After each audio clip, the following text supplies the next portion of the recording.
మంత్రాల పకీరు చెప్పే మాయ మంత్రం కథ కదే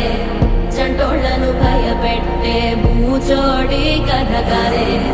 తాత ముత్తాతమ్మల భూతాల కథ కదే విక్రమాదిత్యుడు చెప్పిన వేదాళుడి కథ కదే దీపము నుండి దెయ్యం వచ్చే అల్లావుద్దీన్ కథ కాదే ఇది ముడత చర్మం ముసలి చెప్పే కథ